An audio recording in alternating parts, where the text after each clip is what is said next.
Donc, bonjour toutes. La réunion est là ou quoi? Bon, j'ai essayé, hein.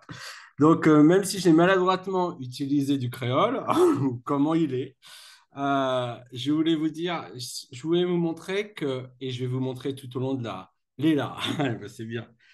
Je voulais vous montrer tout au long de la conférence, notamment sur l'autisme, que justement, entrer dans, oui, je sens le grand jeu. Euh, que dans l'autisme, il va falloir chercher comment la personne, ce qu'elle ressent et aller dans son référentiel. Car le référentiel d'une personne autiste, qu'elle soit oralisante ou qu'elle ne le soit pas, est tout à fait cohérent. Alors, on va commencer déjà par comprendre le fonctionnement d'une personne autiste pour pouvoir mettre en place des outils, comprendre ses comportements, comprendre ce qu'elle ressent, et ensuite, on pourra facilement l'accompagner. Ah non, ce n'est pas Maïva qui m'a initié au créole, et d'ailleurs, je remercie chaleureusement la personne qui m'a initié au créole. Alors, Alors, on va voir l'autisme selon le DSM-5. Alors, qu'est-ce que c'est le DSM? C'est le manuel de psychiatrie. On va aller vite là-dessus. Voilà.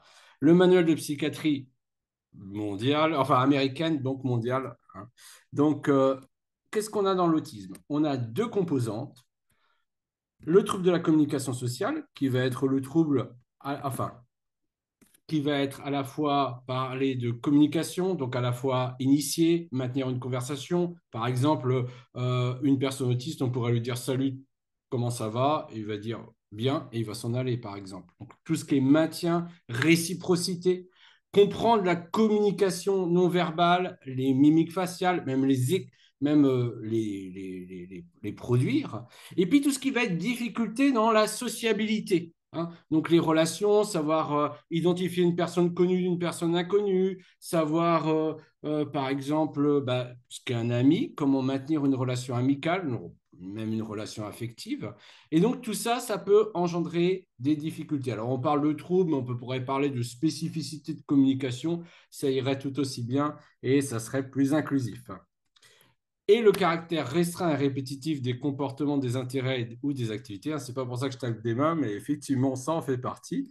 Donc, tout ce qui est stéréotypie, hein, donc par exemple le flapping, tout ce qui va être aussi la sensibilité inhabituelle aux stimulus sensoriels. Souvent, on parle d'hypo ou d'hypersensorialité. Et puis, tout ce qui est flexibilité, hein, je le dis souvent, mais si vous voulez voir un comportement défi, par exemple avec un enfant autiste, par exemple, un bon moyen, on va me dire, mais pourquoi je voudrais voir un comportement défi? Bah, on verra d'ailleurs pourquoi je ne dis pas trouble du comportement ou comportement problème. Mais il suffit parfois de le changer de chemin pour aller à l'école, hein. En général, ça ne manque pas. Et puis, parce que ça peut être vécu comme une identité, mais ça reste un diagnostic, il y a, alors, persistance et présence des spécificités, hein, si on ne veut pas utiliser le terme symptômes, mais en tout cas du pleurénage jusqu'au diagnostic et même jusqu'à la fin de sa vie. Et puis un impact fonctionnel, hein, ce qui est un peu, je crois que c'est le critère D, il me semble, dans le DSM, tout ce qui va être altération scolaire, sociale ou professionnelle ou tout ensemble.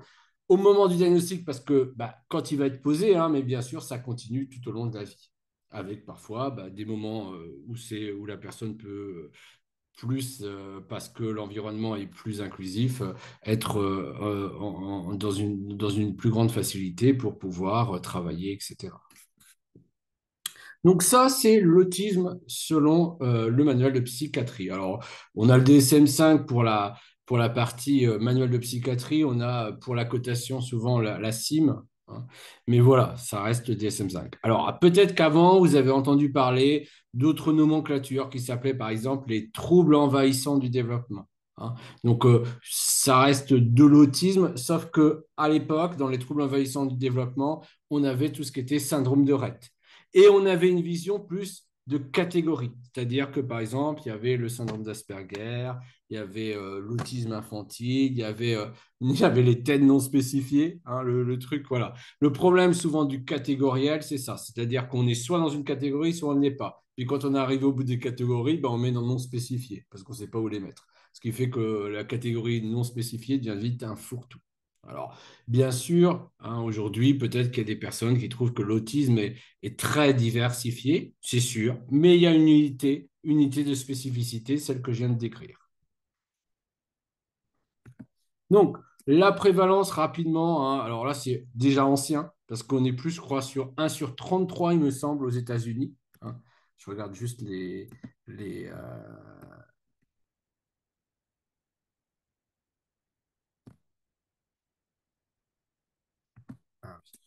euh, la prévalence, donc une sur 33 aux États-Unis.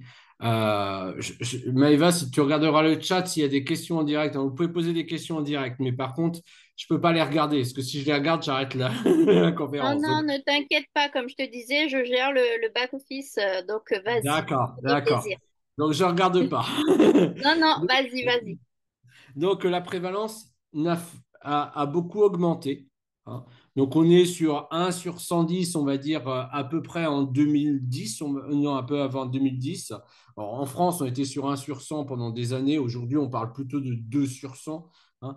Mais globalement, la prévalence a augmenté. Alors, comment on peut expliquer? Alors, prévalence, c'est-à-dire le nombre de personnes concernées à la naissance, on va dire, pour faire simple. L'incidence, on pourrait dire aussi. Alors, je sais que les gens scrupuleux n'accepteront pas des définitions grossières, mais bon, des fois, il faut accepter avec l'existant. Donc, euh, aujourd'hui, oui, on a augmenté, hein. On est passé de, on va dire, 1 sur 100 à peu près en 2005 pour 1 sur 100, pour un 1 sur 33, donc en 2025. Donc, on est quand même sur une augmentation de multiplié par 3, quasiment, aux États-Unis. Alors, comment on explique ça? Eh bien, tout simplement par une modification un peu des critères diagnostiques, hein.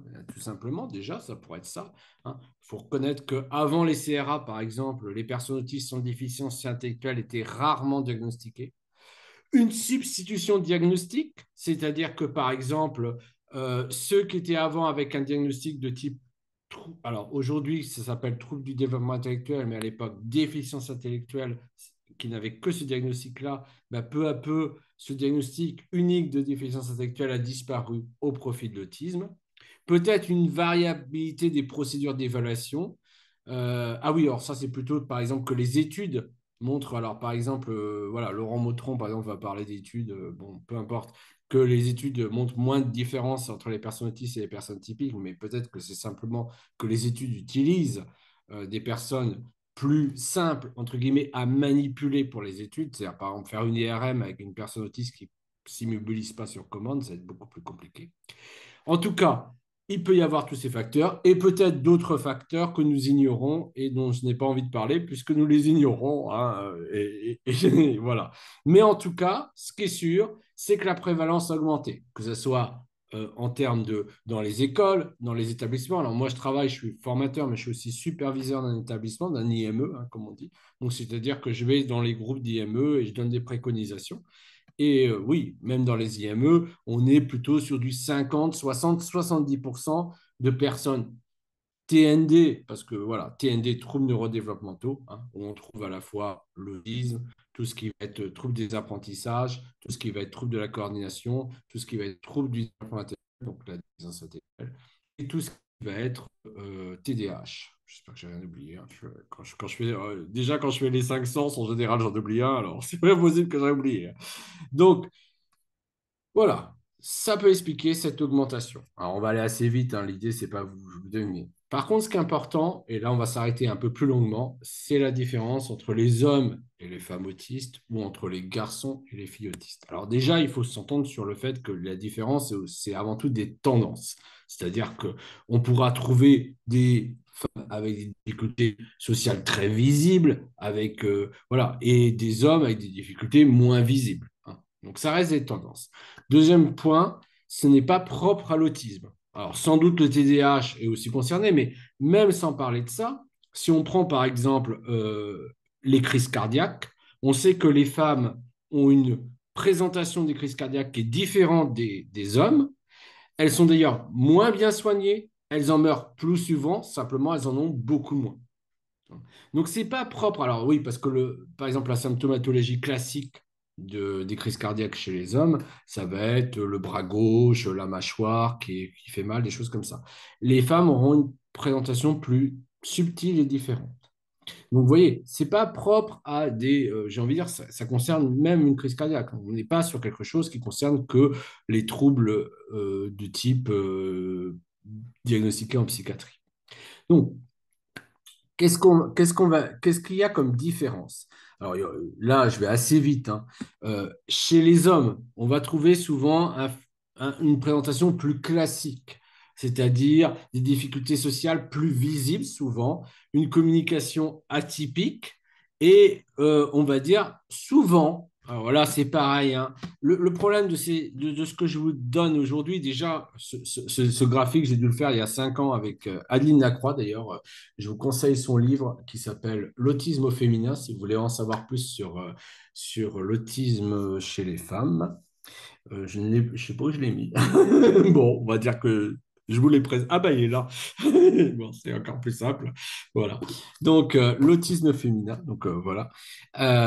Chez les garçons, on va avoir plutôt une présentation plus classique. Chez les filles, on va avoir parfois des difficultés sociales plus masquées, une expression qui peut être plus subtile, hein, avec par exemple plutôt des hypersensorialités chez les filles et plutôt des hyposensibilités chez les hommes en termes de sensorialité. On y reviendra sur les sensorialités, donc même si vous savez, si pour l'instant c'est un peu obscur pour vous, j'y reviendrai.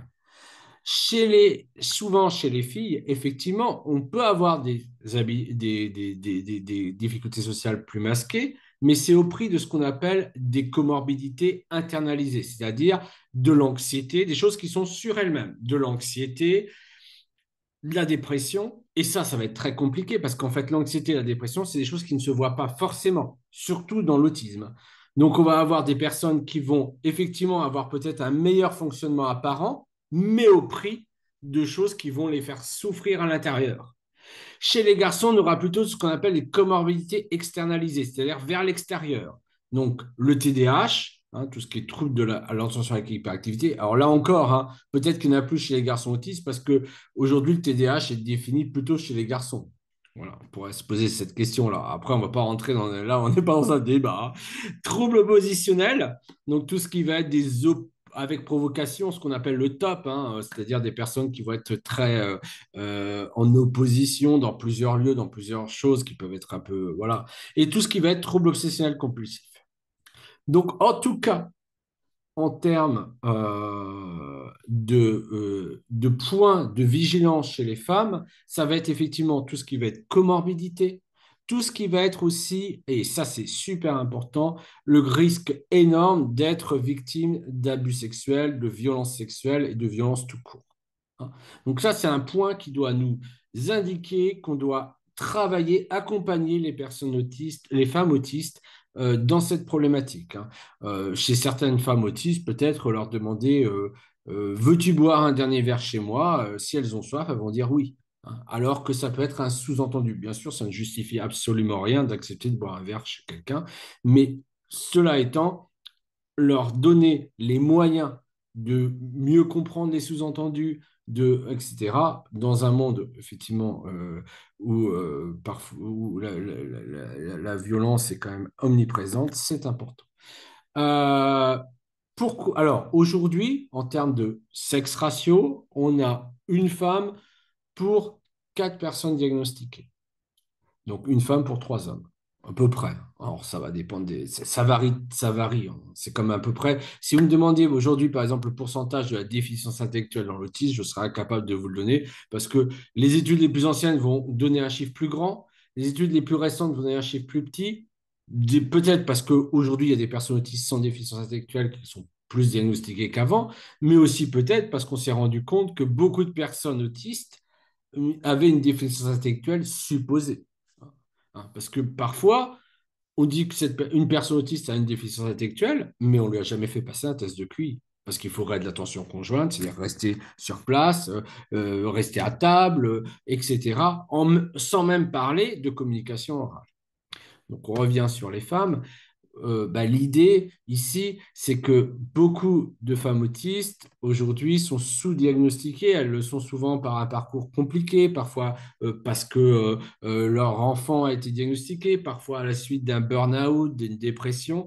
Et du coup, voilà, on a un diagnostic qui est très tardif chez les femmes, encore plus retardé que chez les hommes en France, qui est déjà assez catastrophique, hein, le retard de diagnostic en France, hein, puisqu'on pourrait poser à 6 mois ou à 18 mois.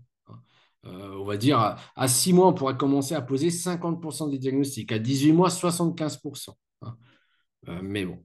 Donc, les femmes vont être moins bien diagnostiquées. Est-ce que si elles l'étaient de façon vraiment évaluée, etc., est-ce qu'aujourd'hui, il y aurait un pour un? Ça, je n'en sais rien. Je ne peux pas vous le dire. Mais en tout cas, ce qui est sûr, c'est que par exemple, du temps, on faisait les différences entre les personnes autistes. Chez les personnes autistes, entre guillemets, les plus vulnérables, on était à 1/2. Par rapport à les personnes autistes, on va dire, j'aime pas trop ces termes-là, mais sans déficience intellectuelle, on était à 1/20 il y a quelques années. Donc, vous voyez, c'est aussi que finalement, euh, a priori, minimum, ce sexe ratio n'est pas le bon, hein. Mais après, est-ce que ça serait un pour un? Je n'en sais rien, hein. Il y a des études, mais qui sont souvent faites a posteriori pour dire qu'il y aurait des protections hormonales, etc.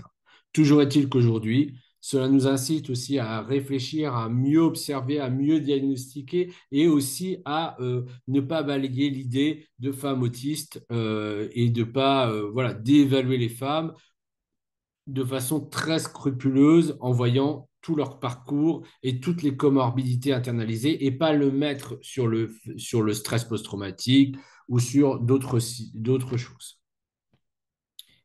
Bon, si vous avez des questions, hein, j'y répondrai soit à la fin, soit si vous avez des questions directes. Voilà.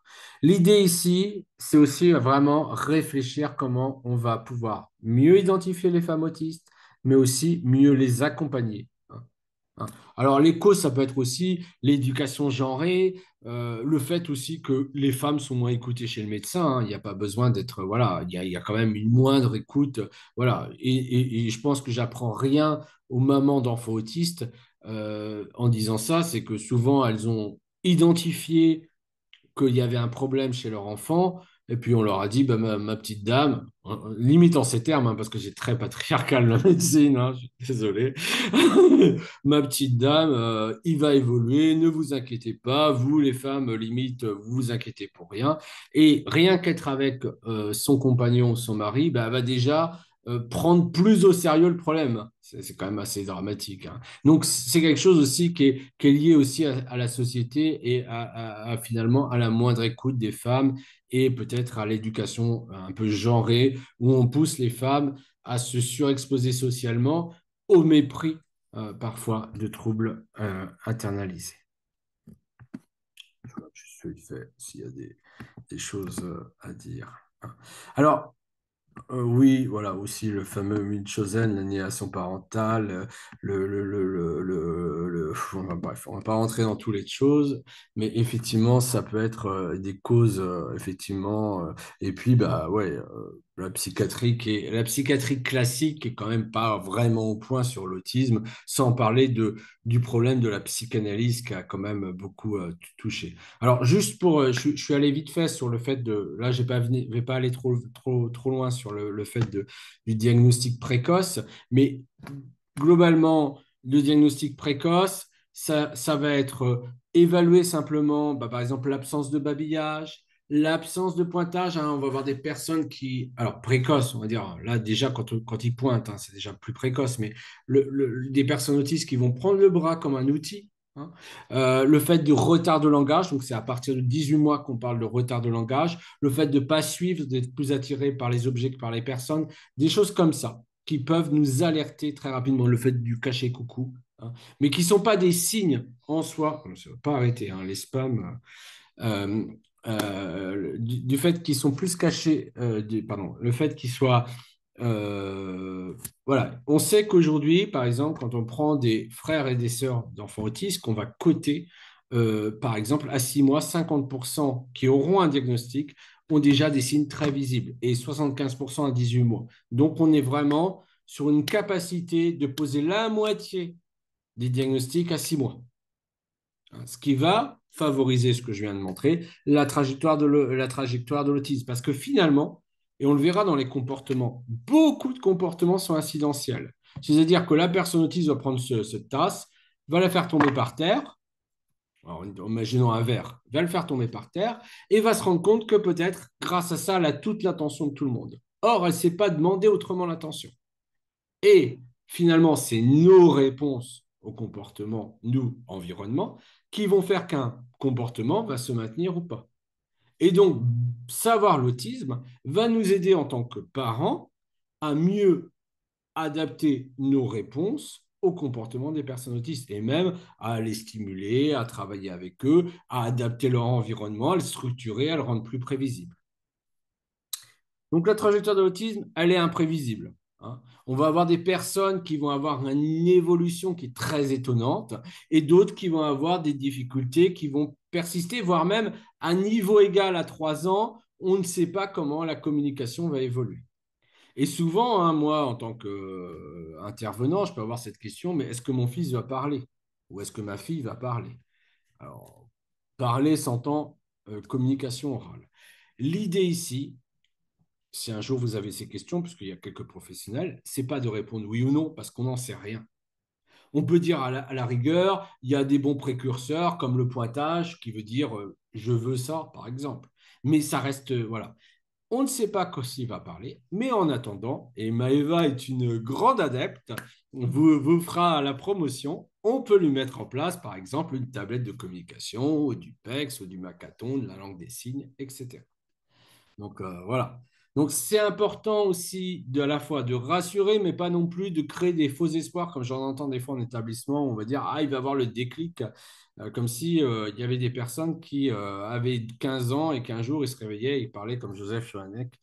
Bon courage. Voilà, il ne faut pas vivre dans ces espoirs ridicules, mais il faut quand même, par contre, travailler, accompagner, et peut-être qu'effectivement, il y a des trajectoires qui sont étonnantes et qui ne sont pas prévisibles, même par des professionnels.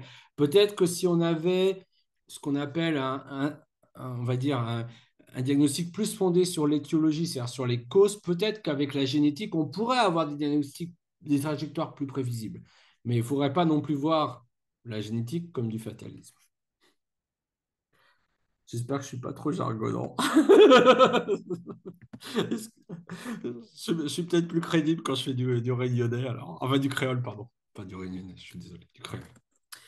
Donc, quelles sont les comorbidités possibles? Eh bien, en dehors voilà, il y a tout ce qui va être trouble. Alors, comorbidité, trouble associé. J'ai une spécialiste qui vous répondra si vous voulez savoir la différence. Trouble de l'attention avec ou sans hyperactivité, hein, donc le TDAH. Hein. Trouble oppositionnel avec provocation, trouble anxieux généralisé, dépression, troubles des fonctions exécutives, on y reviendra sur les fonctions exécutives, les troubles des apprentissages, les troubles du développement intellectuel, qui est l'autre nom de la déficience intellectuelle. Hein. Donc, la déficience intellectuelle, euh, voilà, rejoignez le groupe Facebook CA, hein, il y a quelqu'un qui fait la promotion.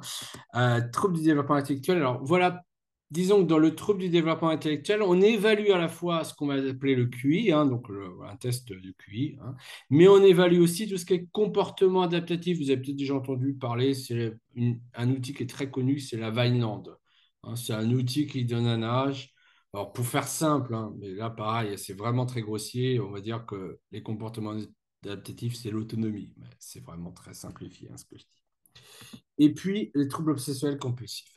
Le problème de ces comorbidités, c'est qu'on a le TDAH ici, on a l'autisme ici, hein, ce n'est pas un cœur, hein, ce n'est pas des lunettes non plus, et qui se rejoignent, et il y a toujours un chevauchement entre les deux. Et du coup, est-ce qu'il y a un autisme sans trouble de l'attention? Sans doute pas. Mais à quel moment on va poser un diagnostic supplémentaire? Alors là, c'est bien sûr toute l'évaluation qui va nous guider, mais qui est une vraie question. Hein. Surtout que selon les études, on va avoir de 30 à peut-être parfois même plus de 50% de personnes autistes qui répondraient aux critères TDAH. Donc c'est vraiment très compliqué. Ce qu'il faut rester dans l'idée, c'est que on pose un nouveau diagnostic aussi parce que ça sert. Ça sert à des préconisations, ça sert pourquoi pas à la mise en place de Ritaline, par exemple, dans le TDAH, hein, ou de psychostimulants. Donc ça peut être vraiment des questions qui arrivent. Et puis parce que bah, l'autisme n'arrive, si j'ai envie de dire, jamais seul. Je n'ai pas mis l'étude, mais si vous voulez, je la fournirai, l'étude. Donc c'est une étude, mais qui est assez ancienne, hein. Euh, donc on voit que, par exemple, il y a beaucoup de troubles gastro-intestinaux dans l'autisme, et c'est important de les évaluer, notamment quand il y a des comportements nouveaux. Ça peut être simplement que l'enfant est constipé, hein, ou des colopathies, hein, du style syndrome du côlon irritable, tout ça. Tout ce qui va être trouble du sommeil, alors là, ils mettent 55%, mais je crois que les dernières études que j'avais vues, c'était 70, hein, mais enfin bon, peu importe. Tout ce qui est épilepsie. Très important de surveiller l'épilepsie, hein, parce que c'est peut être une cause de décès. Donc, et qui est parfois difficile avec des enfants qui sont peu ou non oralisants, hein, voire une absence, c'est pas toujours évident. C'est des enfants qui ont des réponses aux consignes qui sont quand même très labiles, qui vont être parfois des réponses aux consignes, parfois pas de réponse. Donc, comment savoir en fait avec un enfant autiste, alors qu'on qualifie à tort de sévère. Donc, euh, donc tout ça doit nous indiquer qu'il va falloir être beaucoup surveillé, à la fois dans le préscolaire et dans l'adolescence, qu'il n'y a pas d'épilepsie qui se développe. J'ai quand même beaucoup de parents d'enfants autistes qui ont eu des épilepsies, qui ont eu que leur enfant a développé des épilepsies vers les 15-16 ans. Donc la pluralité de l'autisme, alors je fais toujours des petits dessins, hein. Je fais toujours des planches. Je vous montrerai comment faire quand on fera les habiletés sociales et les scénarios sociaux, hein. Je vous montrerai comment faire. Bon, en attendant que vous sachiez comment faire, vous allez devoir supporter mes dessins. Donc c'est désolé, mon fils est autiste, et la caissière dit comme Good Doctor, hein, qui est un médecin autiste dans une fiction. Comme mon neveu, il ne parle pas. Comme Sheldon Cooper, qui n'est pas vraiment une personne qui se qualifie d'autisme, mais qui est apparenté à une espèce d'autisme, plus HPI, etc. Comme celui que je connais en IME, et la maman dit non comme mon fils. Et puis voilà. Donc, ça rappelle qu'il y a une diversité de l'autisme, hein. Il y a un truc, il y a je sais pas, une palissade qu'on dit dans le milieu autiste, c'est quand on a vu une personne autiste, on a vu une personne autiste. Ouais. Bon, voilà, ça veut bien dire ce que ça veut dire. Et puis, bon, ça rappelle aussi que quand on est une maman d'enfants autistes, en général, la première chose qu'on fait quand on va au cours, c'est toujours demander pardon à tout le monde parce que la société est exclusive. Donc, un dernier point sur les intérêts spécifiques. Les intérêts spécifiques, c'est très important. Ça peut être envahissant, mais ça va être très régulateur. Ça prévient les burn-out autistiques. On y reviendra un jour, hein, peut-être. Ça peut être aussi un domaine qui va favoriser l'expertise. Ça peut être utile pour le social. Si vous voulez, j'ai déjà fait des conférences sur comment adapter les apprentissages aux intérêts spécifiques. Et les adapter aux intérêts spécifiques, c'est pas augmenter les intérêts spécifiques ou les rendre plus envahissants. C'est au contraire, ça ne les augmente pas, mais ça permet à la personne d'être motivée. Et un des points clés, finalement, de la difficulté qu'on rencontre dans l'autisme, c'est qu'on peut avoir un enfant qui sait dire 1000 mots ou 1500 mots, mais finalement, il va en dire trois. Il va pas avoir envie de dire le ciel est gris, hein, c'est le cas aujourd'hui, parce que bah, il n'y a rien. On dit le ciel est gris, ok, bah, c'est le seul, entre guillemets, renforçateur, on y reviendra ce que c'est qu'un renforçateur, est social. Donc ça veut dire que finalement, s'il n'a aucun intérêt à dire le ciel est gris, il ne va pas le dire. Donc ça peut être vraiment quelque chose qui peut être intéressant de travailler, d'intervenir à partir des intérêts spécifiques, une espèce d'intervention par les forces de la personne. Et ça, c'est super important. On y reviendra quand on fera les apprentissages. Donc, on va voir les spécificités, les sensorialités, la cohérence centrale, l'empathie, les fonctions exécutives et un peu les troubles moteurs. Et puis après, on ira vite fait sur les comportements. Alors, une première vidéo que je trouve super bien faite. Voilà, on va la mettre. Alors, je vais repartager parce que je ne suis pas sûr que j'ai partagé l'audio. Non, je n'avais pas partagé l'audio, évidemment. OK. Pour les personnes sensibles au bruit, je vous encourage à mettre le volume très bas. TW, comme on dit, Trigger Warning, je crois. Si ça marche. Non, ça ne veut pas marcher. Alors, attendez, je revérifie.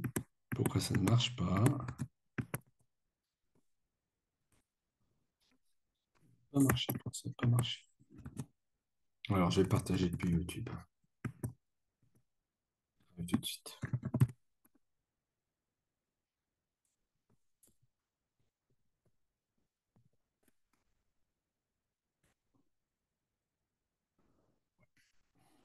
Ok.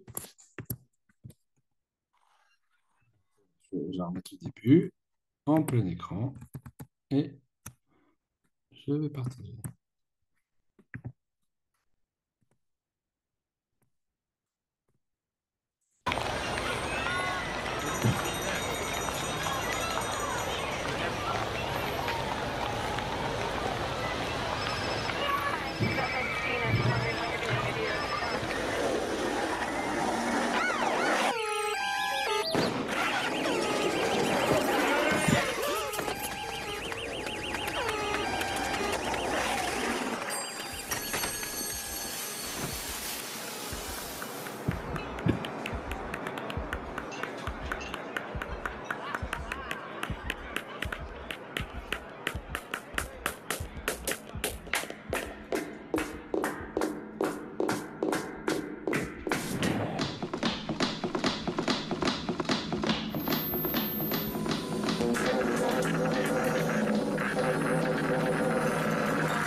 Ne me remerciez pas de vous avoir cassé les oreilles. Euh, donc, on va repartir sur le partage de mon. Voilà. Donc, l'idée qu'on voit aussi, ce qui est important encore une fois, c'est de voir comment les comportements sont cohérents chez les personnes autistes. On est sur des comportements, par exemple, elle fuit devant une voiture, elle échappe au bruit et elle peut se mettre en danger. On verra, on fera une partie. Ah, mince, excusez-moi. Non, je pense pas que vous aimiez les cranberries, mais si vous aimez, ça aurait été sympa, mais c'est pas trop le but de la formation. Donc, donc voilà. Et il y a une relation effectivement entre les particularités sensorielles et les comportements des filles, j'ai repris, hein. Plus on va être envahi sensoriellement et plus le risque d'avoir des comportements du type hétéro, auto-agressif ou destructif va être important. Donc c'est vrai que on y reviendra sur la sécurité si vous voulez. Moi, c'est mon grand domaine. Je vais d'ailleurs écrire un livre sur la sécurité et l'autisme qui est déjà presque fini, mais qu'il faut que je relise. Donc déjà aussi quelque chose qui est important, c'est savoir qu'il n'y a pas que dans l'autisme qu'il y a des troubles sensoriels, mais aussi par exemple dans le TDAH. On est à peu près à 80% par rapport à 90% chez les personnes autistes. Et puis, bon là, je ne vais pas rentrer dans les détails, mais c'est souvent, on va voir la recherche de sensations, en fait, l'évitement sensoriel est un facteur qui va réduire l'autonomie. Bah, pourquoi? Tout simplement parce que bah, qu'est-ce qu'on fait quand on a un enfant autiste ou non d'ailleurs, on le met sur un tapis d'éveil. Plus il va y avoir de recherche sensorielle, plus il va connaître des expériences sensorielles et plus finalement il va avoir de compétences parce qu'il sera exposé à plus d'expériences. Hein. Plus on a d'évitement sensoriel, moins on a d'expériences sensorielles et d'expériences tout court. Je vais vite fait sur ce que. Alors, quand on fait le profil sensoriel, on fait ce qu'on appelle le quadrant de Dunn. Et vous allez dire, mais quel est l'intérêt? Il va encore du jargonner, là, ça fait. Non, on a quatre types de profils. Mais malgré tout, hein, ça reste des profils globaux. On a les profils hyposensoriels, les profils hyposensoriels avec recherche sensorielle, les profils hypersensoriels et les profils hypersensoriels avec vêtements sensoriels. Chez les profils hypo, bah, ça va être des personnes qui ont un seuil neurologique haut. Comme ils ont un seuil neurologique haut, ils ont peu ou pas de sensorialité. Donc, qu'est-ce qu'ils vont faire? Bah, ils vont les rechercher. Ils vont mettre les choses à la bouche, ils vont se balancer, ils vont rechercher les sensorialités. Les profils hyper, au contraire, ils ont plutôt des sensorialités fortes. Donc, ils vont avoir plutôt C'est comme si on mettait un haut-parleur sur chaque bruit. C'est comme si la lumière était insupportable. Qui est derrière moi, là, le halo, là, c'est pas que je suis un ange, hein, c'est quand ils avaient de la lumière. Voilà. Donc, ils vont éviter sensoriellement ils vont aller agir contre leur seuil neurologique. Donc, qu'est-ce qu'on a comme sensorialité? Ben, on a, alors je pensais que j'avais mis les sensorialités. Bon, bah, je sais pas où. Attends, je regarde juste, je l'ai pas mis là. Ah, bon, d'accord. Bon, bah, du coup, je ne l'ai pas mis. Donc, qu'est-ce qu'on a comme sensorialité? Ben, bien sûr, les cinq sens qu'on connaît tous, l'ouïe, le goût, la vue, le tactile et l'ouïe, le goût, la vue. L'olfactif. Ouais, j'ai tous trouvé. Donc ça, les cinq sens habituels. Et puis tous les sens internes. La thermoception, hein, beaucoup de personnes autistes, bah là, on commence à rentrer, en tout cas en France, hein, métropolitaine, dans l'hiver. Bah, il y a des personnes autistes qui pourraient se balader en short, par exemple, hein, et qui n'auraient pas froid.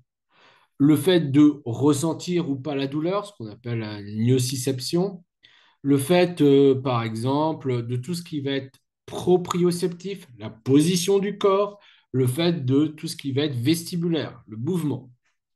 Donc des personnes qui vont être hypersensibles au mouvement, qui vont avoir envie de vomir, ou au contraire qui vont rechercher des mouvements.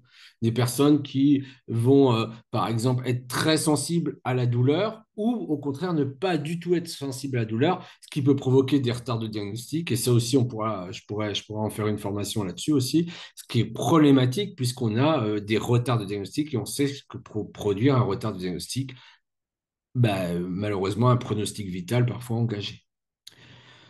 Donc, c'est hyper important de savoir ça. Alors, pour les profils hypo, bah, qu'est-ce qu'on peut faire? On peut leur donner des sensorialités tout au long de la journée, ce qu'on appelle souvent le régime sensoriel. Par exemple, on sait que faire du sport avant d'aller, par exemple, faire des apprentissages, bah, va permettre à la personne de plus s'engager au niveau académique. Par exemple, prenons, voilà, souvent, par exemple, vous allez demander, tiens, montre-moi la tasse de café. Alors lui, qu'est-ce qu'il va faire? Il va regarder derrière parce qu'il y a une fenêtre, il va mettre son truc à la bouche, etc. Il va chercher sensoriellement. Et en fait, plus on donne de sensorialité tout au long de la journée, plus la personne va avoir sa jauge sensorielle qui va être un peu plus remplie et donc être moins en recherche sensorielle. Chez les personnes hypersensibles, on pourra des fois travailler ce qu'on appelle l'habituation graduelle. Bien sûr, c'est à utiliser avec parcimonie. Si par exemple, voilà, j'accompagnais un adolescent par exemple qui supportait pas les bruits de bébé, ben, l'idée, qu'est-ce qu'on fait? On façonne. Au début, on lui met des bruits de bébé tout bas, dans des moments où il est plutôt content, au début tout bas, après un peu plus haut, un peu plus long. Et puis, s'il arrive à accepter des bruits de bébé, ça évitera que quand on se promène dans la rue avec lui, ils disent à propos, disent tout fort, je veux le tuer, je veux le tuer, il fait trop de bruit. Voilà. Ce qui n'est pas socialement très adapté, on va dire. Euh, donc voilà, c'est important mais c'est aussi important de les connaître et pas forcément d'aller contre ce seuil neurologique. Donc c'est des difficultés qui peuvent être à l'école, les bruits de tous des autres camarades, des concentrations, des difficultés motrices, hein. Si on est hyposensible, on a du mal à serrer les objets puisqu'on ne sait pas évaluer son serrage. On ne sait pas non plus, par exemple, je vais prendre un exemple, souvent on a des personnes qui vont avoir du mal à prendre des prises canards, hein, ce qu'on appelle les prises canards, hein, les prises comme ça. On peut avoir, ben, bien sûr, dans les soins. Donc, idéalement, on fait de l'habituation aux soins. On y reviendra si un jour on fait ça, hein. Et puis, tout ce qui est impact social, hein, l'odeur, filtrer celui qui parle, etc. Et puis, ben, tout ce qui est trouble du comportement alimentaire et notamment sélectivité alimentaire. Donc, tout ça peut compter. Et c'est important aussi de savoir le profil sensoriel, parce que souvent à l'école, alors j'avais dit que je ne dirais pas de mal de l'école. Tout à l'heure, je dirais du mal du médico-social, vous inscrivez pas. Donc, souvent à l'école, on me dit, bah oui, il est autiste, donc on lui a mis un casque anti-bruit. D'abord, il faudrait idéalement évaluer s'il en a besoin. Et deuxièmement, quand on met un casque anti-bruit, il est important de l'utiliser aussi utilement. Si vous mettez un casque anti-bruit à un enfant toute la journée, tout le temps, ou à un adulte, au bout d'un moment, il va se sous-exposer au bruit. Et c'est comme si là, je vous mettais pendant 2 jours dans une grotte et que vous sortiez et que vous voyez le soleil. Ben, vous allez avoir du mal à le supporter. Ben, c'est la même façon. Vous, au début, c'est sûr que vous avez une réduction des comportements des filles, mais à terme, vous avez une sous-habituation au bruit et il ne supportera plus aucun bruit. C'est pour ça que le casque anti-bruit doit être utilisé pour des zones au moment où il y a beaucoup de bruit, sans oublier que le bruit, ben, c'est aussi un moyen sécuritaire d'identifier les choses. Je ne dis pas ça par gloriole, mais parce que je connais bien les titres. On va arriver sur la cohérence centrale. Qu'est-ce que c'est la cohérence centrale? C'est l'idée que la personne classique va aller du global vers le détail et la personne autiste va plutôt aller du détail vers le global. Donc ça va être plus compliqué, par exemple, pour catégoriser, savoir qu'un chat, je sais pas moi, blanc, un chat roux, un chat noir argenté, par exemple, est une même entité chat. Finalement, ça va être plus difficile. C'est pour ça qu'on catégorise. Parce que, par exemple, quand vous voyez, et souvent aussi, ça va être difficile d'aller chercher des prototypes de choses, parce qu'il y a des choses qui ont bougé. Quand vous voyez, par exemple, vous allez chez le médecin, vous voyez la chaise qui est devant, qui est libre, et le médecin en face, vous savez globalement que si vous avez déjà été plusieurs fois chez le médecin, même si c'est un nouveau, que bah, va falloir s'asseoir chez le médecin. La personne autiste pourra avoir du mal finalement parce que comme elle voit des choses différentes, elle aura du mal à créer une sorte de prototype d'habilité sociale. Hein. Donc des difficultés parfois aussi à faire des comptages par regroupement, à reconnaître les personnes, qui va reconnaître plutôt sur des éléments saillants, je ne sais pas moi, par exemple ma jolie croque-note ou autre chose. Donc voilà, peu importe, mais en tout cas, ça va compter. Alors, je vais vous montrer une vidéo, une photo, hein. Ah oui. Par exemple, je crois que c'est une étude ou une observation. On a montré cette photo à des enfants et on leur a demandé ce qu'ils voyaient. Et eux, ils voyaient 9 dauphins. Bon, vous voyez peut-être autre chose. Mais en tout cas, ce que ça nous montre aussi, c'est qu'il ne faut pas oublier non plus que parfois, ce que va, c'est pas forcément une perception en détail, là, pour le coup. C'est simplement que la personne autiste ou la personne typique va associer avec du connu. Hein. Toujours nous poser la question aussi, hein, par exemple, je ne sais pas moi, si on fait je suppose que c'est ça. Bon, tant pis. La demande d'aide en faisant un point d'interrogation ou demander la musique avec une croche, bah ça, c'est connu que si la personne elle a déjà vu ce que c'était que du solfège, parce qu'une croche, sinon, ça n'a aucun sens. Un sens interdit, c'est pareil, hein, ça n'a aucun sens. Et puis, la demande d'aide avec le point d'interrogation, bah, ça n'a pas de sens non plus. Hein. Surtout sur un truc aussi abstrait que la demande d'aide, hein, parce que c'est très abstrait, la demande d'aide.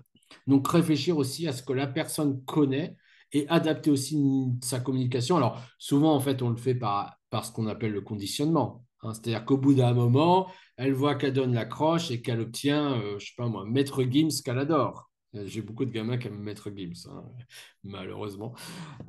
Bon. Et du coup, mais c'est très répétitif aussi, il faut dire. dire ah, ça. Voilà. Donc, mettre, voilà. Et du coup, au bout d'un moment, elle voit que ce truc noir, si elles arrivent à identifier, bah, ça donne Maître Gims. Mais finalement, j'aurais donné une chèvre pour demander Maître Gims, ce qui serait peut-être plus logique. Non, c'était une mauvaise blague. Et ben, elle me donnerait une chèvre pour avoir Maître Gims. Donc, c'est toujours important aussi d'essayer de réfléchir. Et puis, réfléchir à la généralisation. Par exemple, là, c'est un petit panneau. Attention, cette interdiction s'applique aussi aux autres coloris de véhicules. Ben, par exemple, imaginons, je travaille à la sécurité.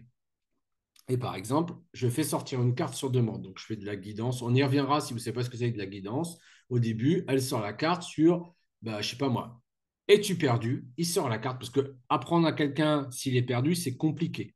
Donc, sur la jonction es-tu perdu? Il sort la carte où il y a son nom, son prénom et son adresse. Et le numéro de téléphone de ses parents. Donc, je fais tester. Es-tu perdu? Il y a un autre éducateur qui vient. Es-tu perdu? Il sort la carte. Super, j'ai bien appris. Es-tu perdu? Il se perd. Je me dis, c'est pas grave. il a la compétence. Sauf que là, quelqu'un le voit dans la rue et lui dit, bah, où sont tes parents? Bah, il ne va pas sortir la carte. On parle de personnes autistes, là je parle de personnes autistes non-verbales qui ont besoin d'avoir une carte, hein, et qui parfois ne vont pas comprendre que la même consigne, enfin une consigne différente, va demander le même comportement. Donc il va falloir que je travaille plein de consignes. Le es-tu perdu, où sont tes parents, où habites-tu, etc. Et de la même façon, si je devais travailler la soustraction, je lui montrerais la consigne, faire la différence, retirer, etc. La généralisation du lieu, la généralisation du matériel. Hein, par exemple, on avait appris à un enfant à se laver les mains, sauf que bah, au moment de se laver les mains, à l'école, il n'y arrivait pas. Trouble du comportement, enfin comportement des filles, j'aime pas le terme. Pourquoi? Bah, tout simplement parce que partout où il allait, pour se laver les mains, il fallait soulever, sauf qu'à l'école, il soulevait, ça ne marchait pas, il fallait pousser. Donc, c'est aussi important de généraliser le matériel et généraliser aussi les personnes, hein. Notamment, par exemple, quand on va travailler les soins d'hygiène, il faut qu'ils puissent, voilà, si je parle pour d'adultes, par exemple, en foyer, il faut qu'ils puissent se laver avec tous les éducateurs, surtout dans un monde médico-social dégradé. Et enfin, l'empathie. L'empathie, ouais. Et après, on ira aux fonctions exécutives. L'empathie, qu'est-ce que c'est? C'est inférer que la personne, elle est à la fois l'empathie cognitive, donc inférer ce que la personne pense et inférer ce que la personne ressent, mais tout en gardant une distance entre son ressenti et le vôtre. Tout simplement, si vous me parlez de la mort de votre grand-mère, je sais que c'est votre souffrance. Ça ne veut pas dire que je ne dois pas compatir, ce qui est différent de l'empathie, hein. Mais ça veut dire simplement que c'est votre souffrance, pas la mienne. Je peux effectivement adopter une attitude empathique, mais pour autant, voilà. L'empathie, c'est important de voir aussi que c'est pas quelque chose, comment on pourrait dire, c'est un fonctionnement cognitif.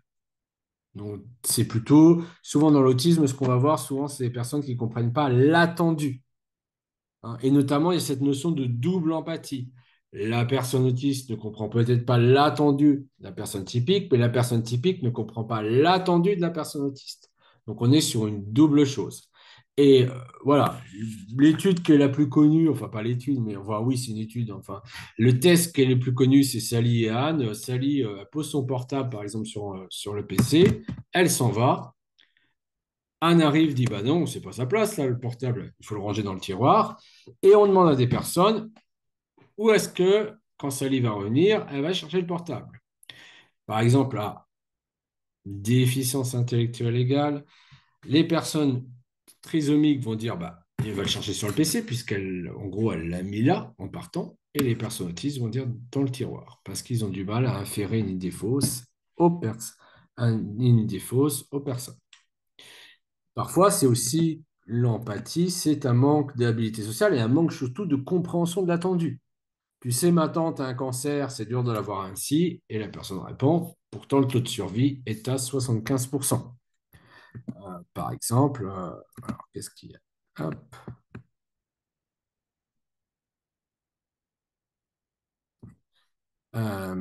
Ok. Donc, voilà. C'est une réponse très factuelle, très objective, très autiste, j'ai envie de dire. Mais c'est peut-être pas l'intendu de l'autre qui veut une compassion. Tu sais, ma tante a un cancer, c'est dur de l'avoir ainsi. Je te présente mes condoléances d'avance si on ne se revoit pas. Alors là, c'est le frère de ma co-autrice qui avait fait ce truc-là. C'est tout simplement, il avait associé euh, cancer, mort, condoléances. Il essaye une technique de compassion pour le coup, hein. La compassion, c'est un acte moral. L'empathie, c'est un acte cognitif, du cognitif. On ne parle pas de la même chose, hein. Un acte moral, mais malheureusement, il utilise mal la convention sociale. Et puis, tu sais maintenant, tu as un cancer, c'est dur de l'avoir ainsi, tu dois être contente, tu m'avais dit que tu ne l'aimais pas. Il y a un livre, je crois que c'est de Vermeulen, qui s'appelle La cécité contextuelle. La difficulté de comprendre que, bah, d'ailleurs, honnêtement, que les contextes diffèrent et que du coup, on peut ne pas aimer sa tante et ne pas vouloir sa mort. L'idée, c'est aussi de ne pas plaquer des idées neurotypiques, si j'ose dire, neurotypiques, des idées typiques sur des personnes autistes. J'ai un jeune homme qui habite dans ma ville, que j'interviens avec lui depuis une dizaine d'années. Et pourtant, je suis sûr, il vient me chercher à la voiture. Je pense qu'il m'aime bien. Par contre, si je me coupais la jambe devant lui, il rirait. Ah, mais c'est sûr, hein, il rirait. Parce que comme je ne suis pas toujours très coordonné, je suis déjà tombé, hein. Et je sais qu'il va rire. Mais pour autant, si on n'assimile pas ce rire à de l'antipathie, mais qu'on se dit, bah, c'est une réaction, simplement, ce n'est pas la réaction attendue, normée du fait que, voilà, du fait que je tombe, eh bien, si on ne plaque pas ses idées, eh bien, on se dit que finalement, il a une réaction. Peut-être d'ailleurs, on dit qu'on peut rire de peur. C'est une réaction. Et du coup, c'est aussi, ces questions d'empathie sont très sujettes à caution, mais j'en parle parce que souvent, on va en discuter, etc. Enfin, et un point qui est super important, hein, euh, voilà, c'est pour ça que je finis sur la partie expression et pas sur la fête, expression de l'empathie. En fait, une sorte d'empathie sociale attendue, hein, qui n'est pas du tout l'idée d'empathie, qui est pas l'idée d'égocentrisme ou des choses comme ça, ou d'autocentrisme, comme on peut des fois le lire. Quelque chose qui est important, c'est les fonctions exécutives. Donc, qu'est-ce que c'est les sous-fonctions exécutives? Bah, vous les sollicitez à chaque fois que vous avez une nouveauté qui arrive dans votre vie. Imaginons, par exemple, je ne sais pas, vous arrivez dans un nouveau lieu, ben, vous allez solliciter des fonctions exécutives. Là, peut-être que c'est une première fois que vous allez sur Zoom, ben, donc du coup, vous avez dû vous adapter à Zoom. Hein. Une personne autiste, ce qu'elle va avoir comme difficulté, c'est s'adapter. Souvent, en fait, les personnes typiques sont un peu des personnes. Alors, si je devais prendre, mais c'est une comparaison qui est un peu nulle, hein, mais bon, tant pis, je la fais quand même. Euh, c'est, euh, j'en ai des portables qui ne marchent pas. Euh, on prend une photo avec ça, ce serait une personne typique. On prend une photo avec un réflexe, ça serait une personne autiste. C'est-à-dire qu'il faut régler l'exposition, il faut régler tout pour que la photo soit belle. La personne autiste va toujours être obligée de s'adapter aux situations. Donc, s'adapter à des imprévus, s'adapter à des choses. Et du coup, c'est ça qui va pouvoir, des fois, ce qui va faire qu'elle a tant de mal et qu'elle peut entrer dans des comportements qu'on appelle défis. Par exemple, se taper, essayer d'échapper à la situation et même se mettre en danger. Donc, chaque fois que vous avez une situation connue, ben, voilà, vous n'utilisez pas l'autisme, vous n'utilisez pas les fonctions exécutives, et dès lors, c'est pour ça qu'on va souvent être obligé de travailler à un endroit prévisible pour la personne, parce que la personne, elle va avoir moins de sollicitations, moins de charges cognitives liées au fait qu'elle est dans une situation imprévisible où elle ne sait pas comment agir. Alors, par exemple, l'inhibition. Ben, l'inhibition, c'est par exemple, euh, si vous deviez vous rendre à un endroit, par exemple, d'habitude, vous n'y allez jamais, ben, vous commencez à aller dans l'endroit, puis vous dites, ah non, mais c'est pas là. Et vous allez à l'autre. Donc, on va avoir des difficultés. Ben, par exemple, là, j'ai pris des cas d'enfants, mais on aurait pu prendre des cas d'adultes, hein. Réponse automatique sans lever la main, difficulté à résister aux distracteurs, mauvaise régulation émotionnelle, difficulté à garder le contrôle sur une tâche, et puis tout ce qui va être comportement, en fait, hein. Euh, voilà, quand on s'énerve, par exemple, quelqu'un voudrait taper sur le mur, par exemple. Ben, l'inhibition, normalement, c'est le fait de se retenir de ce comportement et d'adopter un autre comportement. Tout ce qui va être planification. Planification, bah, des difficultés à anticiper, une mauvaise gestion du temps, des difficultés à structurer son travail, des difficultés à terminer les travaux, des difficultés à organiser un objectif en sous-tâche. Par exemple, se laver les mains. Se laver les mains, on peut avoir des personnes qui vont savoir tout faire dans se laver les mains. Sauf que se laver les mains, c'est une tâche complexe qui est divisée en plein de petites sous-tâches. Il faut mettre le savon, il faut se les frotter, etc. Il faut mettre de l'eau, etc. Eh bien, la personne sait tout faire, mais elle ne sait pas accomplir la tâche complète, savoir comment s'organiser, un peu comme une recette de cuisine qu'on aurait dans tous les sens, et à se laver les mains. Donc, c'est pour ça qu'on fait par exemple du chaînage. Pourquoi on fait du timer? Pourquoi on utilise un timer? C'est pour rendre visuel le temps qui passe. Pourquoi on utilise des structurations temporelles? Vous savez, ces structurations, ben, je vous les montrerai tout à l'heure, où on a le soleil, il se lève le matin, il va à l'école, je ne sais pas quoi. Et en fait, vous savez, des plannings, des lignes du temps, on parle en IME, mais bon, simplement des structurations temporelles. Ben, pour rendre prévisible ce qui va se passer. Donc, pour lui donner un cadre temporel. Donc, tout ça, hein, ça va aider la personne à mieux comprendre l'action en cours, l'action à venir et rendre prévisible son environnement. Tout ce qui va être aussi manque de flexibilité. Hein, donc, ce que je vous disais, les difficultés, des fois, la plupart des comportements des filles arrivent au moment de la transition, quand on change d'activité.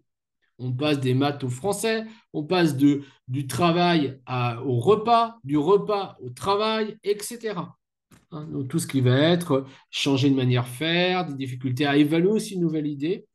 Et puis, tout ce qui va être activation. Hein, on va avoir des personnes qui vont avoir du mal à s'activer, à entrer dans une tâche. Hein. C'est-à-dire des difficultés. Bah, voilà. Alors, moi, je sais bien ce que c'est. Donc, des difficultés à s'engager dans la tâche. Hein. Parfois, hein, alors, si par exemple on dit montrez-moi la tasse, et rien ne se passe, ou alors il se passe 10 secondes et il va commencer à montrer la tasse. Ce que je vous encourage à faire, hein, c'est pas répéter 2 fois la même consigne. Montrez-moi la tâche, puis ça ne se passe pas, puis vous dites montrez-moi la tâche, puis il le fait. Parce que le risque aussi, c'est que la personne finalement se ritualise au fait de double consigne. Un peu comme quand je dis à mon fils à table, rien ne se passe, que je dois lui dire 3 fois. Lui, il a dû se ritualiser sur 3 consignes à table pour commencer à venir à table. Bon, bah voilà, ça marche aussi parfois avec les maris. Mais là, c'est moi qui fais la cuisine, donc ça marche pas. Et puis, difficulté avec le manque, pas manque de travail, hein, je suis désolé, c'est manque de mémoire de travail. Hein. On dit souvent que les personnes autistes ont une bonne mémoire. Alors, ça dépend ce qu'on appelle bonne mémoire, ça dépend des personnes autistes. Hein. Comme je dis, vous avez vu une personne autiste, vous avez vu une personne autiste. Mais en tout cas, une bonne mémoire, c'est pas retenir la couleur de mon pull, qui doit être vert normalement. Enfin, je sais pas comment ça rend à l'écran. Mais c'est retenir ce que je vous ai dit et effacer les détails inutiles. Par exemple, j'ai mon filleul, il saura me dire tous les jours où, où il m'a vu. Alors, on va dire que ce n'est pas une mémoire qui est très utile en termes. Voilà, après, c'est sympa. Au moins, il se souvient de quand je l'ai vu. Hein. Mais oui, il sait aussi dire le jour en plus. Je suis fier de mon filleul. Donc, difficulté à réaliser des calculs mentaux, des compréhensions de phrases. Voilà. Alors là, je vais vous montrer par exemple. Alors, est-ce que vous aviez le son tout à l'heure? Je ne sais plus. Je vais vérifier parce que du coup. Ouais, vous avez le son. Alors, la consigne est nulle. Ne me demandez pas pourquoi. Il ne doit pas dire cercle, il doit dire rond. On va pas dire un cercle cette fois. On va dire que c'est un. Oui, un cercle. Tu vas y arriver? Allez. Allez. Alors, tu vas commencer par dire la couleur. Un triangle. La couleur. Non, vert foncé. Bravo. La forme. Un cercle. Oh. Un rond. Oui. Non, c'est un cercle. La couleur. Mais c'est un ballon là. Ah oui, la couleur. Non, ça c'est un cercle. Non, on va l'appeler un rond. Non, je veux appeler un cercle. Ça, c'est quelle couleur? Vert foncé. Bravo. Non, ça c'est un cercle. La forme. Un carré. Bravo. La couleur. Noir foncé. Noir. Oui. Foncé. La forme. Oui. Un carré. Bravo, Maxime. La couleur. Oui. C'est bleu foncé. Bravo. Un carré. Bravo. Un triangle. Ah, c'est la couleur. Rouge. Oui. Une croix. Bravo. Un cercle. La couleur. Rouge. Et là, faut pas que tu dises cercle, faut que tu dises un. Un rond. Non, je veux dire un cercle. Ah oui, mais c'est pas drôle, c'est un rond. Non, c'est un cercle. Ça c'est un cercle. Bon, alors je pense que vous avez vu de quelle fonction exécutive il s'agissait hein, normalement. Bon, si vous ne l'avez pas vu, je vous spoil le truc, c'était la flexibilité et notamment la rigidité. Hein. Si vous regardez bien, il y a d'autres rigidités qui apparaissent. Hein. Donc, par exemple, c'est noir foncé, hein, c'est pas noir. Alors, ce qui est intéressant, par contre, bon, ça n'a aucun intérêt sur le cercle rond. Hein. Je n'ai pas fait l'exercice, donc je peux en dire du mal. Mais par contre, par contre, ce qui est intéressant, c'est que vous voyez, il y a une consigne qui change tout le temps. Donc, on travaille aussi à travers le fait de changer la consigne, passer de noir, de la forme à la couleur, c'est aussi faire travailler la flexibilité. Alors, un autre truc qu'on peut faire, c'est au travers du jeu. Hein. L'inhibition, par exemple, ce serait Jacques a dit. Si Jacques a dit, on fait. Si quelqu'un d'autre a dit, on ne fait pas. Ou l'inhibition, ça peut être le tabou, etc. Hein. Donc, voilà. On va aller sur la communication. La communication, alors, le versant expressif, bah, par exemple, on a Jean, que veux-tu manger? Tu veux des frites ou il veut des frites. Hein, j'aurais pu vous montrer une vidéo encore de Maxime, mais j'ai pas trop le temps. Hein, si je veux aller un peu sur les comportements, on y reviendra. Hein. Donc ça va être tout ce qui va être inversion pronominale, hein, souvent chez les personnes autistes oralisantes, donc qui s'expriment oralement. Que veux-tu boire? Alors ça, c'est plus rare. L'eau au frigo, les pchites. En fait, ce qu'on appelle des idiosyncrasies. Mais par contre, quelque chose qui est très récurrent dans l'autisme, c'est bonjour, aimes-tu les voitures? Bonjour, aimes-tu les voitures? Bonjour, aimes-tu les voitures? Alors, il y a un très bon article que je sais plus, il faut que je le remette en lien là, notamment, on parle des stéréotypies. Je vous mettrai le lien tout à l'heure quand j'aurai le temps. Donc, les écolalies, donc soit des écolalies immédiates, soit des écolalies différées. Hein. Ça peut être, par exemple, une écolalie qui va être très importante. C'est une écolalie que, par exemple, fait Maxime, hein, pour le prendre. C'est baisser mon froc, j'en suis capable, parce qu'il adore Florent Pagny. Donc, ça fait rire les copains. Donc, voilà. Donc, il la garde. Si j'appelle mon filleul autiste, je lui dis bonjour, c'est Jean-Philippe. Il va me répondre bonjour, c'est Jean-Philippe, par exemple. Hein. Ça, c'est assez classique chez lui. Voilà, des choses comme ça qu'on va retrouver beaucoup dans l'autisme et qui sont très présentes. Sur la partie réceptive, et ça c'est important, tu sais mon chéri, on ne pourra pas faire du vélo, il pleut trop et ça salirait ton vélo. Il y a trop de texte et l'enfant il dit oui, vélo, oui. Là, vous pouvez vous attendre à un comportement défi au final parce que la personne, bah, elle a entendu énormément de choses, mais finalement, bah, elle ne sait pas trop. Voilà, elle a entendu vélo et elle va associer au oui, vélo, oui. Il vaut mieux des fois éviter de parler trop avec les personnes autistes, ça dépend des personnes autistes, évidemment. Quelque chose qui est assez présent, hein, c'est, vous allez tous m'appeler 50 fois. Allô, ta maman est là? Oui, maman est là. Au revoir, monsieur. Hein, donc ce manque d'implicite qui est très compliqué hein, à comprendre. C'est pour ça que quand on fait de la structuration, on dit rendre explicite l'implicite. Hein. Parce que l'implicite, en fait, ici, c'est ta maman est là, ça veut dire passe-moi ta maman. Hein. Avec des personnes autistes, on dit as-tu un email? Oui, j'ai un email. D'accord, c'est très bien.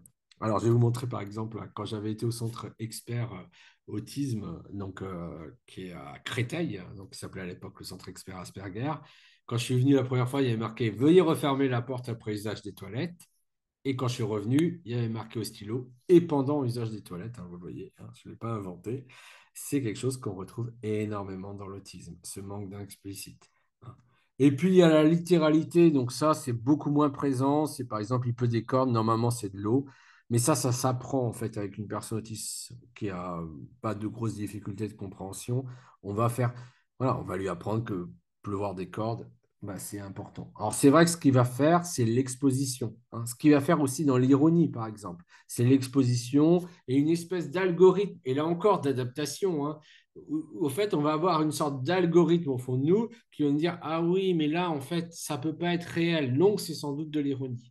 Et après, peut-être l'associer à des formes de communication où la personne va faire un petit sourire, etc. Je me souviens, la première fois qu'on m'a dit, mes parents m'ont dit, si j'avais au moins 20 ans, hein, ils m'ont dit, je leur demande comment ça se lave cette table, ils me disent avec de l'huile de coude. Bon, heureusement que je n'aime pas faire des demandes parce qu'au magasin de bricolage, ils auraient bien rigolé. Mais voilà. Et enfin, une dimension oubliée, les troubles moteurs dans l'autisme. Hein. Donc, je regarde juste si vous avez. Voilà. Ah, la chanson de Claude François, hein, je ne sais pas.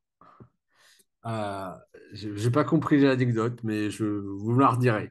Donc, tout ce qui va être marche sur la pointe des pieds, la fluidité parfois un peu compliquée, le fait d'être un peu plus, souvent avec des mains aussi qui font penser à une hypotonie, hein, des mains comme ça, dont il ne faut pas se fier parce que d'un coup, il passe des mains comme ça à vous prendre le bras. Bon, moi aussi, j'ai tendance à faire ça. Des difficultés à sauter. Hein. Je ne pensais pas qu'on pouvait apprendre à un enfant à sauter, mais j'ai travaillé sur l'apprentissage du saut avec un enfant. Tout ce qui va être la latéralisation, souvent une latéralisation inconsistante, c'est-à-dire qu'on ne sait pas s'il est gaucher ou droitier, mais plutôt, en tout cas, on va avoir plus de personnes gauchères dans l'autisme que dans la neurotypie.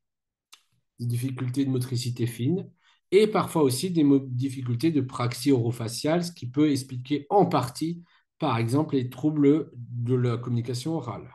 Donc ça se travaille, hein. Par exemple, il y a des kits pour travailler le souffle, par exemple avec des sifflets, des flûtes, des bulles de savon. Tout ça, travailler le souffle, c'est aussi travailler à la fois peut-être l'idée d'émergence de communication orale, mais aussi travailler, par exemple, le fait de pouvoir mettre des choses à la bouche, d'accepter les, voilà, s'il y a le dentiste, peut-être même travailler en partie tout ce qui va être sélectivité alimentaire.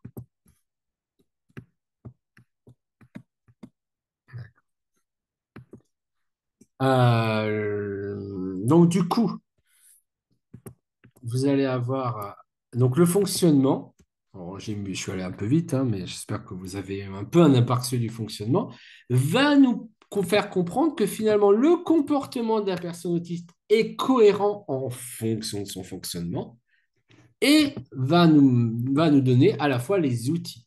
C'est-à-dire que moi, je n'aime pas trop les livres, alors c'est pas parce que j'en ai écrit un, hein, mais les livres du type 100 outils pour l'autisme, parce que c'est des outils qui sont complètement, qui n'ont pas de lien. En fait, normalement, il faudrait prendre la personne autiste que vous avez en face et adapter l'environnement, adapter vos réponses à celle-ci, travailler des outils par rapport à celle-ci et non par rapport à une personne autiste imaginaire qui serait générique et à qui on pourrait plaquer des outils. Il n'y a pas de solution clé en main dans l'autisme, il n'y a pas d'outils dans l'autisme, mais il va y avoir par contre une prise en compte de la personne autiste que vous avez en face. J'ai juste voilà. Alors on va faire on va arriver dans les comportements défis et on va faire la première question. Alors que jusqu'ici, Marc acceptait de se rendre avec d'autres enfants en UMA. Je sais pas, je suis désolé c'est pas bien écrit. Aujourd'hui, il a voulu fuir et s'est détaché. Poser des hypothèses de travail pour expliquer ce comportement. Qu'est-ce qu'aurait pu se passer puisque Marc, d'habitude, il acceptait d'aller à l'UMA, mais là, rien du tout. Est-ce que vous avez des idées? Un enfant est absent, pourquoi pas? Très bien, mais c'est pas l'idée que j'aurais. Je la garde de côté, Isabelle, d'accord? Changement, effectivement, tout ce qui va être hypothèse cognitive. Changement de route, changement de route parce qu'il y a des travaux, parce qu'il y a une nouvelle tournée. Mais c'est pas vrai. Changement de route, changement de travaux parce qu'il y a une tournée, changement de. Voilà, tout ça. Tout ce qui est changement. Hypothèse de douleur. Ouais, c'est très bien. Hypothèse de douleur. Autre chose qu'on a vu. Ouais, tout ce qui est cognitif, psychologique. C'est pas parce que c'est une personne autiste qu'elle n'a pas des événements psychologiques. Comme toute personne, même si elle est non oralisante, elle n'aime pas les mathématiques, elle n'a pas envie d'aller à l'UMA. Hypothèse sensorielle, la musique, le fait, imaginons le taxi, quelqu'un a fumé dedans, il a aéré, les gens ne le sentent pas, mais pensez qu'une personne autiste qui a un seuil neurologique très bas va sentir le tabac, même si ça a été aéré. Et donc, des fois, on a des gamins, on change leur lessive et ils ont envie de vomir. Hein. Donc, voilà. Toutes ces hypothèses. Et puis, je vais finir sur cette hypothèse militante, hein, qui est est-ce qu'on demanderait à un enfant de moins de 6 ans de faire 1 heure de taxi, voire 2 heures, aller à l'UMA et faire 7 heures de cours et revenir de l'UMA encore 1 heure ou 2 heures, hein? Donc, ou aussi multifactoriel, c'est possible. Donc, ça aussi, hein, il faudrait se poser la question, hein, et est-ce qu'une personne typique accepterait ces conditions et n'aurait pas envie de se détacher? On pourrait se la poser, cette question. Hein, voilà. Donc, c'est vrai que les comportements, finalement, il va falloir, par exemple, imaginons que ce soit un changement de taxi, et c'est pour ça, alors, j'en fais pas la promo, je m'en fiche, mais que j'ai écrit le livre Devenir détective de l'autisme, parce qu'on est des détectives. On va poser des hypothèses, on va les tester. Est-ce que ça marche? Non, ça marche pas. Bon, ben voilà. On va se renseigner. Est-ce qu'il a changé de route? Est-ce que le taxi a changé de parfum? Etc. Et on va évaluer si on peut poser une hypothèse qui explique ce comportement. Donc, c'est très important de se dire, non, ce n'est pas l'autisme qui crée ça, c'est comment on va rentrer dans le référentiel de l'autre, de la personne autiste ici, et essayer de comprendre pourquoi ce fonctionnement se produit. Des fois, il suffit de se baisser, de voir qu'il y a de la lumière, parce qu'on ne se rend pas compte, nous qui sommes adultes, et voilà, mais qu'en se baissant, c'est la lumière qui lui fait tel comportement. Donc, qu'est-ce qu'on a comme comportement défi? Et qu'est-ce que j'appelle comportement défi? Moi, il y a d'abord les comportements qui sont nuisibles pour la personne, tout ce qui va être auto-agression, se taper par exemple, se mordre, etc. Tout ce qui va être alimentaire en termes de pica, par exemple, manger des choses non alimentaires, et tout ce qui est conduite à risque. Hein. Donc, par exemple, traverser devant une voiture. Ceux qui sont nuisibles pour son entourage, la destruction de façon importante, et l'agressivité visible, l'agression. Alors, c'est des comportements agressifs. Hein. C'est important et voilà, s'il y a quelque chose que je trouve bien dans tout ce qui est ABA et dans tout ce qui est analyse fonctionnelle,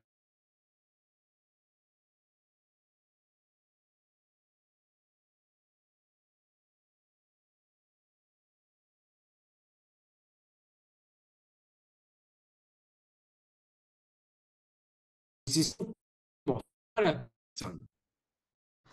Et puis, pensez là, peut-être, bon, là, vous avez, je sais pas, oui, vous avez peut-être faim, bon, c'est pas, vous êtes peut-être pas, moi, nous, on est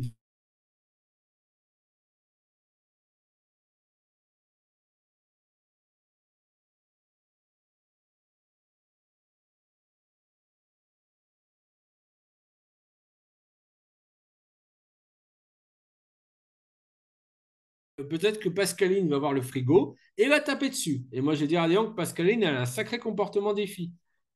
Mais en fait, c'est tout à fait cohérent. Et d'ailleurs, on retrouve ça, par exemple, chez des personnes qui ont été aphasiques souvent à cause d'un AVC. Par exemple, des personnes qui vont être, voilà, qui vont taper l'infirmière parce qu'elles ont mal, parce qu'elles ne savent pas comment dire autrement qu'elles ont mal. Donc, en fait, si on part de l'idée qu'elle est cohérente, on va aller chercher dans son référentiel pourquoi ça se produit. Et une fois qu'on sait pourquoi ça se produit, on a déjà en gros presque répondu au problème. Donc, tout ce qui est opposition, refus et tout ce qui est difficulté dans l'apprentissage, mais pour moi, ça, ce n'est pas des trucs importants. C'est-à-dire, je l'ai mis dans les comportements défis, mais moi, je suis désolé, ce n'est pas les comportements défis sur lesquels j'ai travaillé. Ah ouais, voilà, nous, il est que 18 heures. Donc, imaginons pourquoi il se frappe. Eh bien, il peut se frapper pour obtenir de l'attention, parce qu'il sait que quand il se frappe, mais qu'est-ce qu'on fait? On vient le voir et on lui dit, et on le prend dans les bras. Il se frappe. Alors, qu'est-ce qu'on devrait faire dans ce cas-là? Tout simplement, on devrait lui donner attention aussi quand ils font des comportements qu'on attend, adaptés, et ne pas trop lui donner quand justement il se frappe. Mais ce n'est pas ce qu'on fait. Hein, quel est le meilleur moyen? Voilà. Pour obtenir du sensoriel, se frapper, ça peut donner du plaisir. Ça paraît idiot, mais voilà. Et du coup, là, ça va être compliqué parce que qu'est-ce qui est plus agréable que se frapper? Alors, ça paraît bizarre, une phrase comme ça. Mais il est vrai que voilà, se frapper peut être agréable. Du coup, ça va être compliqué de trouver un autre comportement. On peut utiliser gilets lestés, on peut utiliser des gilets lestés, on peut utiliser des euh, euh, peut être, par exemple, alors oui, si on peut utiliser. Imaginons, par exemple, je connaissais un enfant qui se tapait à la tête. Donc, du coup, qu'est-ce qu'on a fait? On a mis ce qu'on appelle, vous savez, les casques de boxe. Du coup, quand il se tapait la tête, il se faisait moins mal. Il se faisait moins, pas moins mal, il se faisait moins, il y avait moins de sensorialité. Du coup, il a abandonné le comportement et puis peu à peu, on retire par exemple, le, le casque. Mais ça, c'est vrai que le sensoriel, ça va être le plus difficile. Par contre, on n'est pas là pour attaquer les autostimulations. Là, je parle que de choses qui sont dangereuses pour la personne ou dangereuses pour l'entourage. Là, on ne parle pas d'attaquer le flapping, par exemple. hein. On ne va pas essayer d'arrêter le flapping.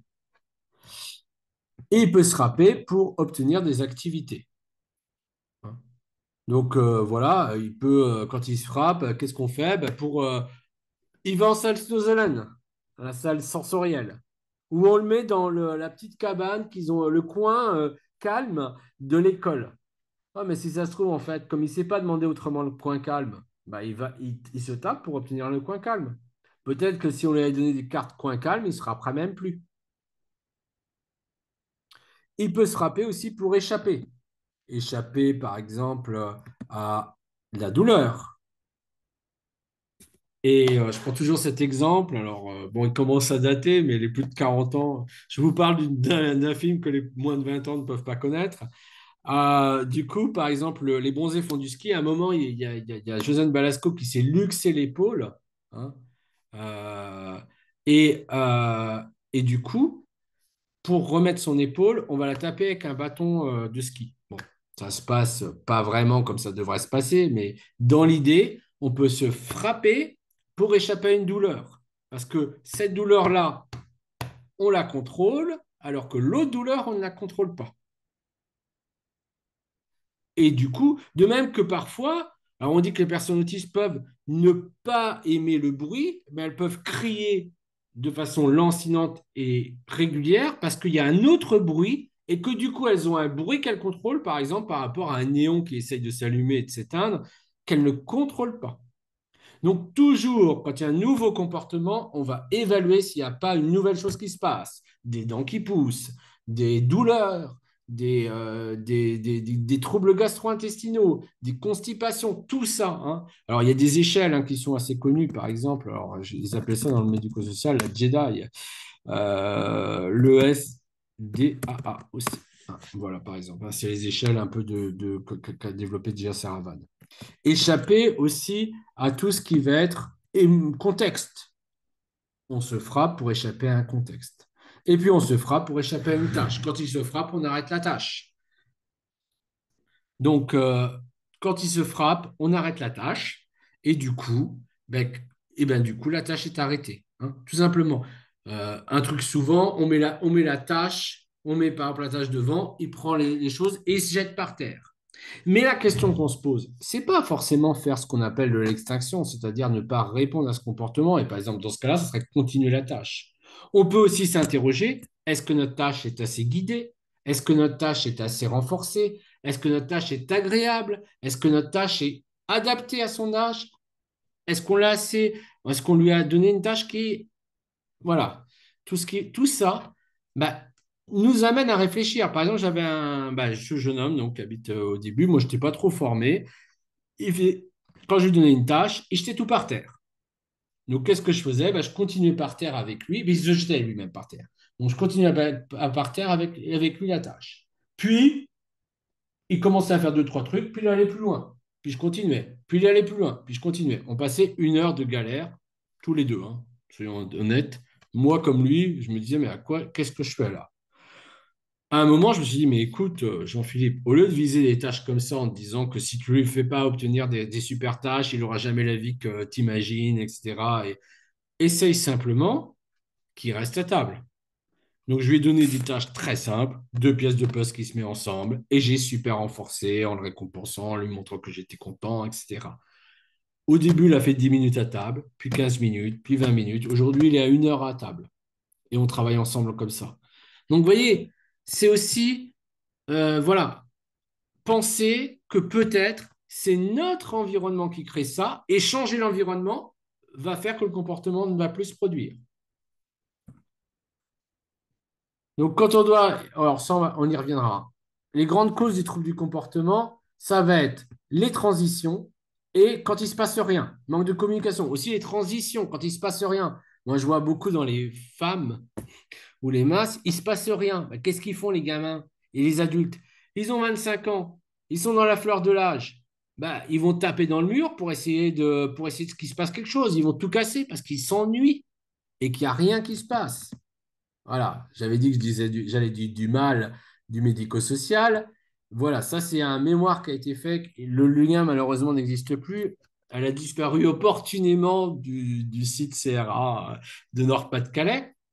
C'est étonnant, hein. Où on voyait que, par exemple, l'activité principale, c'était temps mort. La suivante, c'était activité libre passive.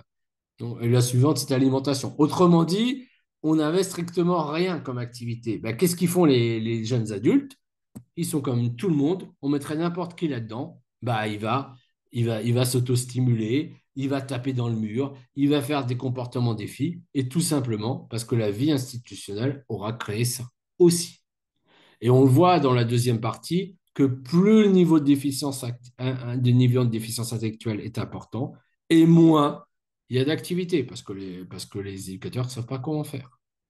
Donc c'est aussi à se poser la question pourquoi des comportements se produisent. Donc je vais aller assez vite, hein. Qu'est-ce qu'on fait? Ben, on regarde ce qui s'est passé avant, on regarde ce qui se passe au moment. Par exemple, il s'est passé avant que, je sais pas moi, l'enfant veut la salsozélane, il s'agite, il se frappe, et qu'est-ce qu'il fait? Il obtient la salsozélane. Miracle, il s'est calmé en allant à la salsozélane. Peut-être que c'est simplement ce qu'il voulait. C'est peut-être pas la salsozélane qui l'a calmé. Hein, ça marche avec le coin calme, ça marche avec plein d'activités. Voilà, peut-être que c'est simplement ça qu'il voulait obtenir. Donc ça, c'est un schéma classique de type ABA, mais qui doit nous inviter à regarder le comportement avec une certaine hauteur et à se dire, ce comportement, il a une raison d'être. S'il se maintient, c'est qu'il a une raison. Donc après, on peut aussi réfléchir aux antécédents. Évidemment, si la personne ne dort pas, si la personne est constipée, si la personne est dans un contexte précis, eh ben, il y a plus de chances. Quand vous ne dormez pas, vous êtes plus nerveux, vous êtes plus susceptible de vous énerver. Quand vous avez de la douleur, vous êtes moins présent dans une tâche. Donc tout ça va compter pour les comportements et va faire qu'un comportement aura plus de chances ou non de se produire. Quelques règles concernant le comportement. Si le comportement est agréable, le comportement se maintient et augmente. Si le comportement est désagréable, le comportement disparaît ou diminue. Je parle pour la personne. Se taper, ça peut être agréable. Comment le comportement est choisi parce qu'il est le plus simple pour obtenir la même fonction? Bah, tout simplement, prenons un truc. euh, Tiens, si avec sa tablette de communication, il peut demander du chocolat, mais qu'en fait, le chocolat, il peut aller le chercher dans le frigo, ben moi, je serais le gamin, j'irai pas taper sur la tablette de communication pour demander le chocolat, j'irai le chercher directement dans le frigo. Donc, c'est pour ça que souvent dans le PEX, là, on va plus ou moins mettre les objets hors de portée pour qu'ils puissent les demander. Et aucun comportement se maintient s'il est renforcé. Par exemple, si vous téléphonez à la MDPH, par exemple, eh ben, eux, c'est les rois de l'extinction. En général, vous n'avez jamais votre réponse. Donc, au bout d'un moment, qu'est-ce que vous allez faire? Ben, vous allez arrêter de l'appeler. Peut-être qu'au début, et ça arrive, hein, je vais vous le montrer sur le petit schéma, puis après, voilà. Bon, ça, on y reviendra, ça. On reviendra. Mais peut-être qu'au début, vous allez commencer à les appeler de plus en plus, en espérant une réponse. Quel naïf vous feriez, mais c'est possible. Puis peu à peu, vous allez abandonner ce comportement. Donc, je reviens sur mon PowerPoint. Imaginons cette petite scène, tout à fait fictive. Maman, maman, je veux jouer, s'il te plaît. On en a déjà parlé. Non, tu en as déjà eu un. Et là, elle dit, chut, tais-toi. Et l'enfant pleure et se jette par terre. Je n'ai jamais de jouet. Ah, ah. Et là, la grand-mère dit, encore une personne sans autorité. Hein, on voit que c'est une scène complètement fictive, hein, qui ne pourrait jamais exister dans la réalité. Et après, la maman donne le jouet et lui dit merci. Et la grand-mère est contente. Enfin, un peu de calme. Donc, imaginons cette scène-là. Et vous allez essayer de me dire quel est le comportement de l'enfant. Qu'est-ce qu'était l'antécédent immédiat et quelles sont les conséquences. Et puis après, on vérifiera l'antécédent à moyen terme. Il faudra lire le petit texte au-dessus. Alors, quel est le comportement de l'enfant? Bon, oui, peut-être que ça marche des fois la MDPH, hein. Bon, on ne sait jamais. Il y en a des biens, comme des IME.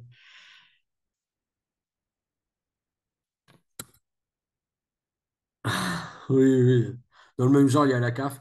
Mais on va avancer sur le schéma 4 parties, puis après, voilà.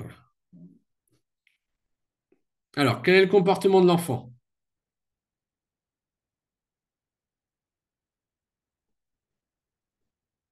Ne répondez pas tous en même temps. Ouais, enfin, il fait une demande, mais plutôt, même, allons plus loin. Comment il a fait la demande? Alors, oui, oui, il dit je veux le jouer. Effectivement, c'est un comportement. Mais là, on vise pas ce comportement. Il est frustré, il se jette par terre. Donc, on va dire, par exemple, le comportement de l'enfant, c'est crier, se jette par terre. L'antécédent, c'est qu'il voit le jouet. Et la conséquence, qu'il obtient le jouet. Par contre, il y a aussi d'autres choses. Vous voyez, il est arrivé le soir, il y avait beaucoup de monde, du bruit, il était sans doute fatigué. Donc, ces antécédents à un moyen long terme sont hyper importants aussi pour expliquer son comportement. Donc, qu'est-ce qu'on aurait pu faire? Alors déjà, avant d'aller, donc la fonction du comportement, là, ça serait obtenir le jouet. Mais tout le monde a une fonction du comportement. La grand-mère, elle veut échapper au bruit. La maman, elle veut échapper au jugement social. Alors, ne pas faire les magasins, ça pourrait être une option, ne pas faire les magasins.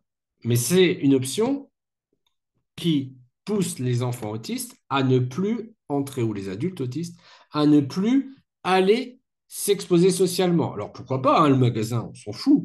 Mais du coup, mais du coup, il pourra plus bien se comporter au magasin puisqu'il ira plus au magasin. Alors je peux comprendre qu'on fasse que des drives, ça c'est un choix personnel. Mais quand on a un enfant, on finit par plus aller au restaurant, plus aller au cinéma, plus aller au supermarché. Et du coup, ben, on ne travaille plus rien et il n'a plus d'exposition sociale. Donc c'est vrai que c'est à se poser. Je ne dis pas que c'est important. Mais voilà. Donc idéalement, alors là, on pourrait détourner son attention, on pourrait partir dans les heures bleues, on peut essayer de faire un petit magasin, une petite épicerie, commencer par travailler sur une petite épicerie pour aller vers des choses, vers d'autres choses. Il y a plein de moyens. On pourrait aussi, par exemple, faire une règle. Toutes les 5 fois.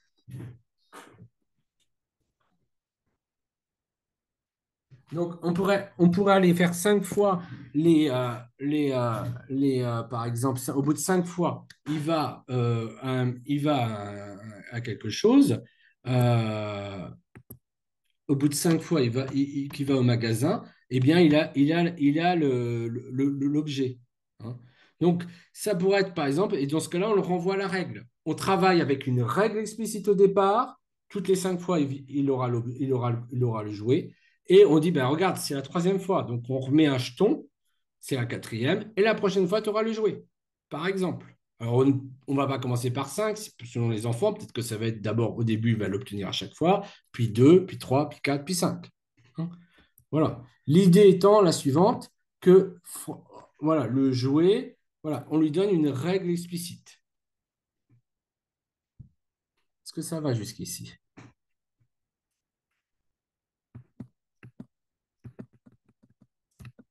Est-ce que ça va jusqu'ici? Tout le monde suit bien? Ok. Bon, je vais vous dire, voilà. Je vais dire OK. Donc, comment on pourrait jouer effectivement sur les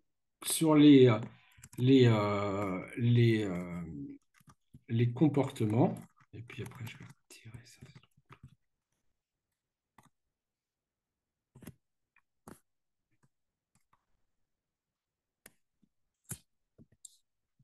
Donc, pardon, excusez-moi. On peut travailler sur les antécédents. Les antécédents, qu'est-ce que c'est? C'est ce qui arrive au début. Donc, on va travailler à la fois, pardon, tout ce qui va être structuration, hein, prévisibilité, accroître la structuration. On va pouvoir travailler sur des règles explicites de comportement, une communication explicite et l'organisation des tâches. Par exemple, on pourra travailler, effectivement, aïe, pourquoi ça ne change pas? Je reviens. Des structurations temporelles qui vont favoriser la compréhension de ce qui va se passer. On peut commencer par des avant-après et ensuite. pour aller sur des structurations temporelles de plus en plus longues. Hein. Ça pourrait être quelque chose qu'on peut travailler. On pourra travailler sur de la structuration qui va favoriser l'autonomie dans la tâche. Par exemple, là, c'est un peu, on va dire, la structuration de type, alors je ne vais pas le dire parce que si c'est en replay, enfin, la structuration de type, voilà, teach, bon, tant pis. Par exemple, il sait que l'activité bleue est rouge, donc l'activité bleue, il doit la faire, il va la chercher à gauche, il la fait au milieu, il la range à droite, il va faire l'activité rouge. Alors, au début, on va le guider, hein, avec de la guidance peut-être physique ou pointage. Et puis petit à petit, il sera autonome sur son lieu. Il aura à la fois des aides sensorielles, il aura à la fois un environnement prévisible où il est en autonomie, chaque emplacement aura une fonction et ça lui permettra, par exemple, d'avoir une structuration qui va rendre prévisible et qui va pas le... Parce que voilà, le problème souvent aussi qu'on peut avoir dans les structurations temporelles, c'est qu'au bout d'un moment, l'enfant va se rigidifier sur la structuration temporelle. C'est-à-dire qu'il va dire, par exemple, lever, machin, etc. Or, malheureusement, ou heureusement, je ne sais pas, la vie est faite d'imprévus. Et il se peut que, par exemple, bah, sa maman elle soit en retard et donc, du coup, il y a un imprévu, je ne sais pas quoi. Il active... Alors, nous, dans les IME, par exemple, bah, il y a souvent des absences. Donc, l'imprévu, c'est presque le prévu, hein, pour le coup. Donc, si vous voulez, bah, il va falloir lui apprendre à gérer l'imprévu. Et donc, je relis ce que vous mettez. Oui, effectivement, ça c'est... Voilà. Donc, voilà. L'imprévu, c'est presque le prévu. Donc, par exemple, l'imprévu, bah, du coup, on va lui apprendre à gérer l'imprévu. Au début, on va partir sur des temps très calmes. On va lui, par exemple, pourquoi pas une carte imprévue, ça peut être chose. Et puis, petit à petit, bah, on va lui apprendre, voilà, sur des temps très calmes, il va avoir un imprévu de 5 minutes ou d'une minute ou de 2 minutes. Puis, petit à petit, prévoir des imprévus. Parce que malheureusement, les imprévus font partie de la vie. Alors donc, on va être obligé de saboter en quelque sorte son agenda pour lui permettre d'accepter l'imprévu petit à petit. Mais on va le façonner de façon lente en maintenant une qualité de vie pour la personne. Chaque lieu, chaque espace a une fonction. La personne est dans quelque chose de très prévisible et donc du coup, on va favoriser son apprentissage. Alors par exemple, je vais vous montrer l'organisation de l'espace de travail chez Andros. Andros est une entreprise en France métropolitaine vers Chartres qui a embauché 12 personnes, dont 10 personnes autistes, je crois. Non, dont 10 personnes autistes non oralisantes. Et en fait, ils expliquent comment ils ont fait. Alors, je vous encourage à aller voir plus loin. Hein. Là, je vous mets une partie de la vidéo, mais si vous tapez YouTube Andros, vous aurez accès à une vidéo beaucoup plus complète. De visuellement organiser l'espace de travail. Les contraintes que j'ai au niveau professionnel, c'est exactement les mêmes contraintes que j'avais avant avec les personnes intérimaires ou les personnes embauchées. On n'a pas inventé du travail pour les personnes autistes, on a juste transformé notre espace de travail pour qu'eux puissent avoir accès à la compréhension de ce qu'on attendait. Ce n'est pas du travail pour eux, c'est notre travail qu'on a juste réorienté pour qu'eux puissent y avoir accès. Ce qu'on a surtout fait, c'est qu'on a simplifié visuellement l'espace. Ce qu'on a voulu faire, c'est avoir la continuité, appliquer les mêmes méthodes qu'ils avaient eux appris pour se laver les dents, pour se laver les mains, pour travailler en fait, avec le même sens de lecture et les mêmes visuels. À notre niveau, à nous, en tant que chef d'équipe, c'est juste l'aménagement de l'espace, avoir toujours les mêmes objets au même endroit et toujours dans le même sens, en fait, dans le même ordre. On commence à travailler par la gauche, ce qu'on a à faire est à gauche, ce qu'on a devant nous, c'est ce qu'on est en train de faire, et ce qu'on a à droite, c'est ce qui est terminé. Et on a tout aménagé l'espace dans ce sens-là, en fait. Oui, en fait, et d'ailleurs, si vous regardez un peu plus la suite des vidéos, on voit que, par exemple, à un moment, il dit que, bah, au départ, ils avaient fait ça que sur la partie où il y avait bah, les personnes autistes, avec, par exemple, des manuels où, en fait, on explique chaque étape. Et puis, peu à peu, ils se sont rendus compte que les intérimaires qui venaient, en fait, par exemple, remplacer les personnes autistes parce qu'ils ont un mi-temps seulement, euh, eh ben, ils étaient beaucoup plus opérationnels. Et petit à petit, ils ont adopté cette structuration dans toute l'entreprise, même là où il n'y a pas de personnes autistes. C'est pour dire que finalement, qu'en fait aussi, si j'ose dire, l'autisme réinterroge la rationalité globale des procédures et si j'ai envie de dire, de l'environnement. Et ça montre que finalement, ce qu'on fait pour les personnes autistes, alors je ne sais pas si vous avez déjà entendu parler de l'accessibilité universelle, ça sert à d'autres personnes, hein. Et c'est même le principe fondamental de ce qu'on appelle l'inclusion voilà, et pas de dispositifs inclusifs qui sont des miettes d'inclusion ou du semi-ségrégatif. Donc, voilà. Donc ça doit aussi nous faire réfléchir sur l'organisation de l'espace et à réfléchir. Je vais vous faire un dernier point sur la communication et après on fera tout ce qui va, on ira juste sur l'éthique, hein. Euh, donc, hop. Maëva est une spécialiste de la communication.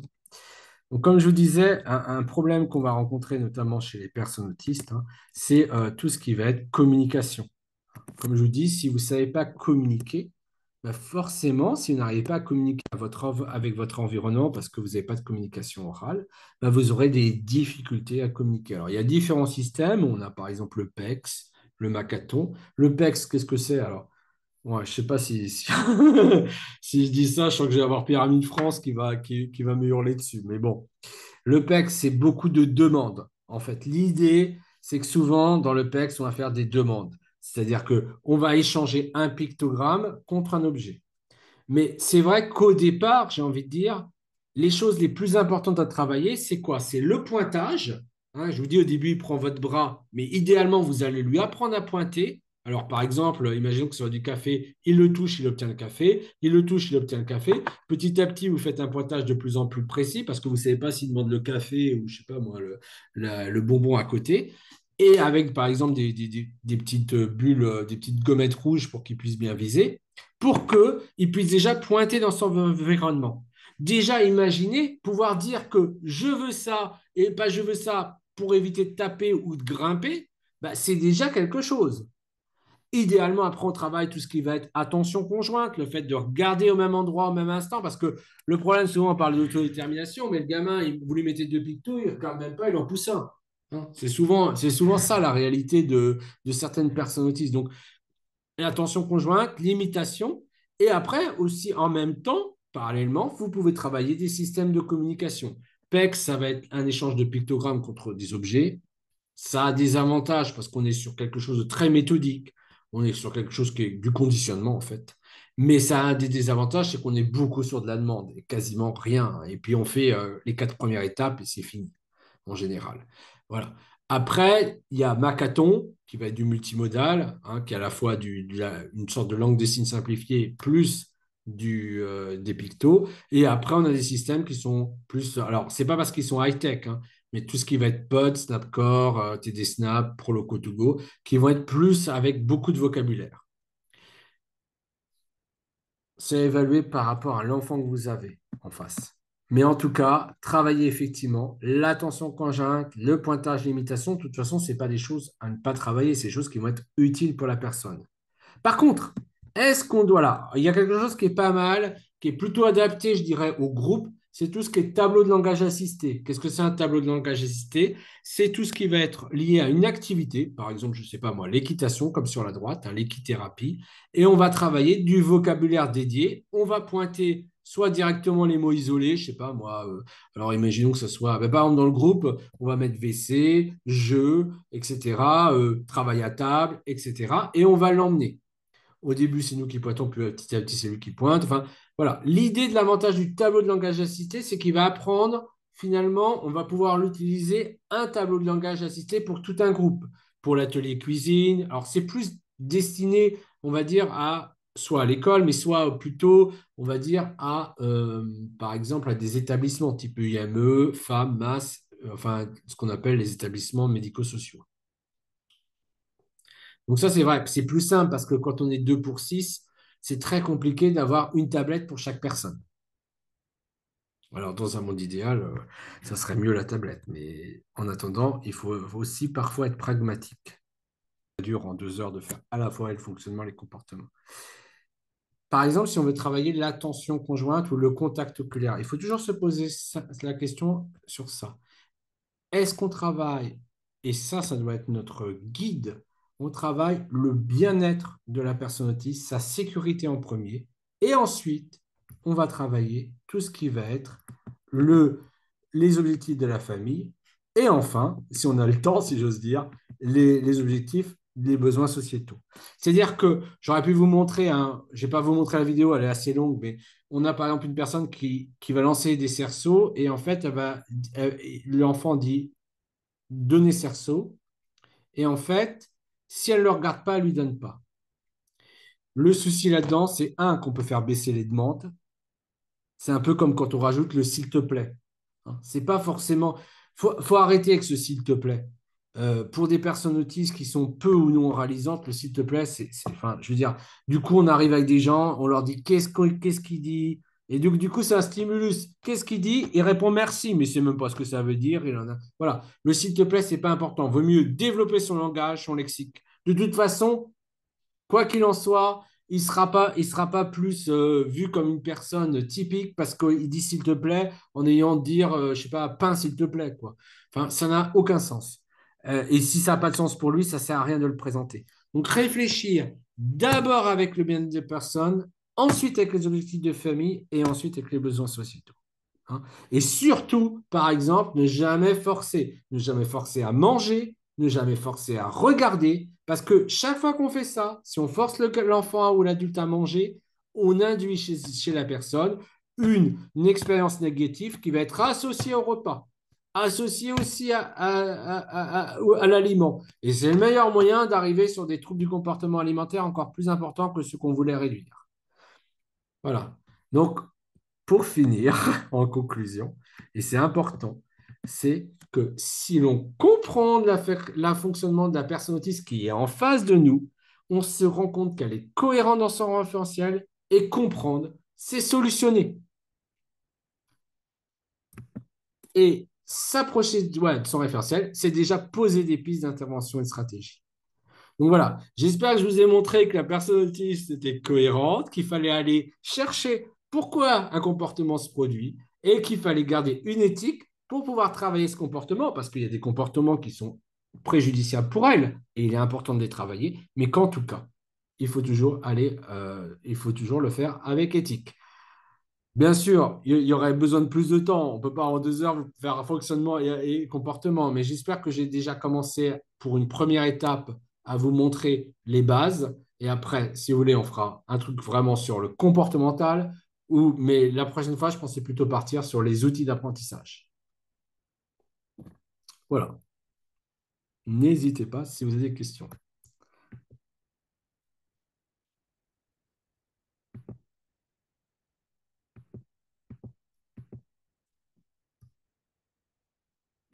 Donc, n'hésitez pas, ou je sais pas. Merci. Du coup,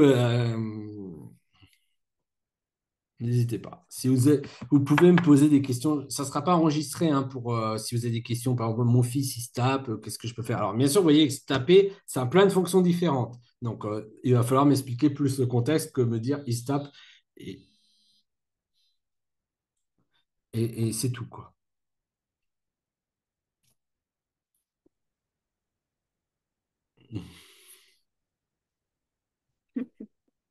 Bon. Merci Alors, beaucoup, Jean-Philippe. Hein. Je vois qu'ils osent pas te poser des questions. Ils ont été subjugués par tout ce que tu leur as raconté, en fait. non, n'en fais pas trop. Après, j'ai pu y croire.